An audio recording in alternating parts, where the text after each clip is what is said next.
Hey guys, just had my first turkey hunt of the season, and I was sitting out there in the blind that I'd made and got to thinking about throwing a little turkey decoy together and something I could make of my own.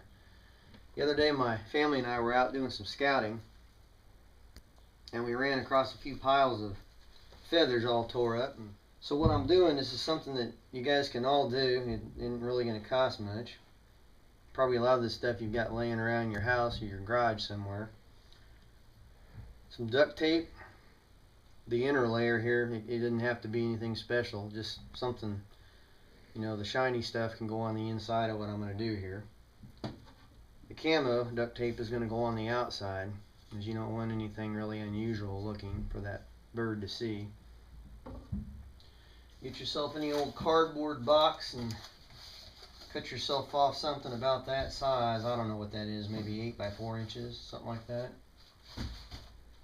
And I've already started one side of it. What I'm doing is you just lay the piece down, and then you fold it over and you start fashioning the tape around it until where you got this probably 8 or 10 gauge wire. You're going to end up having a couple of them, one here and one here, that you can stick down on the ground. And depending on the part of the country and the conditions that you're experiencing at the moment, you might just want to go with the one, or if you got something that's a little thicker, I don't know, maybe a rebar, just kind of whatever works for you. But if you put just the one in our area right now, my first turkey hunt of the season was, winds were 10, 20 miles an hour out of the north, very, very unseasonable winds here, and it was cold that day, and we really didn't see any birds. But that thing would have been spinning all over the place. And I'm not too sure that would have done anything more than just spooked Mr. Tom. So what I'll end up doing is building that up some more with some more layers of tape, and then probably secure it somehow at the base to keep it from having any lateral movement. You guys that are handy with stuff like this, you know what I'm talking about, and I'm sure you can probably figure out some better way to do it than I'm doing it. But I'm trying to do it with stuff that's laying around my house already that I don't have to spend any money on. So I'll get the other one on the other side like that, and once I get them there, they're probably going to end up going down in the ground 4 or 5 inches. So you'll probably have about that much exposed. And depending on where you're at, if it's flat, you might be able to just go a little bit flusher, but I'm trying to get up above some grass. And then I'll go ahead and put the duct tape around it, this camouflage duct tape. We'll kind of make a little fan out of it, and maybe put some on the front side and then maybe some on the back to kind of help cover up that shiny tape that's probably the sun's gonna hit it a little bit. And we'll throw it all together and we'll get back with you and let you see what the final product looks like. And then maybe here before too long we'll get out and we'll do the old test on it in the wild and see what Mr. Tom thinks of it. Well, I got the wires in here and they run all the way up to here. Run the whole length of this piece right here, and I've got it wrapped in duct tape, that cardboard piece. And so now the next thing I'm probably going to do, I'm thinking about, haven't decided yet whether I'm going to put the camouflage duct tape on first. I think what I'm going to do is possibly put the feathers on and then staple them down, and then put the camouflage duct tape over it to kind of hold them in place. So we'll see what I come up with. Alright, here's what I've decided to do. Just standard office staples here and a stapler, and I've just come along and I run maybe 3 or 4 staples down the center of it to kind of keep it from having this lateral movement, but that won't hold it in place. So I'll probably end up going over it again a little bit with the silver duct tape before I wrap it in the camo. Probably repeat it on the back side too to kind of help cover up this square. So stay tuned. Alright guys, we've got the feathers that I had available here. Remember, we had probably more than likely had a coyote or a bobcat or something jump this bird. they're boogered up pretty good and pretty ratty looking, so hopefully Mr. Tom will see this as maybe a bird that's been in a few battles.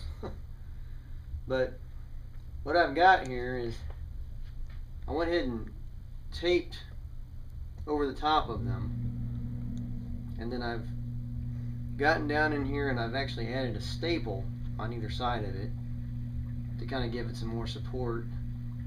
And you know, it's not going to be anything perfect, but I think it'll stand up on some wind. And you know, once we get the camouflage tape on it, it might start looking like something that'll get a bird into gun range. Well, I've effectively wrapped it in camouflage duct tape here, and here's the front and the back, depending on the perspective of the gobbler coming in. Wanted to have at least the showing of the white from the back of the feathers there, the spines or what have you going down them.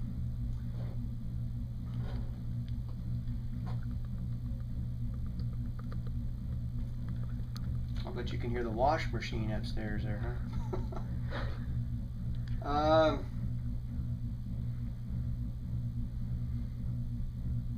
I don't really expect this to fool the wiliest of gobblers, but in tall grass with this kind of sticking up over the top of it, and maybe even close range before the morning sun, depending on what side of the tree line you might be setting up on. I usually kind of like to set up on the dark side if I can. The sun won't shine on this tape and reflect it and make it look like too much of a fake. So the next thing I'm going to do here is I'm going to take some electrical tape and I'm going to wrap these down to, say, I don't know, maybe 6 or 8 inches from the top of the, you know, you just give it just a little bit more, take some more of the shine off of it. So get back to you here in a minute. Well, I've got it wrapped with the electrical tape to kind of cut down on the glare, and this is about as much as I'd probably expect to stab in the ground, depending on whether I was in a river bottom area or the ground was hard. So, but hopefully the grass would cover up some of it. But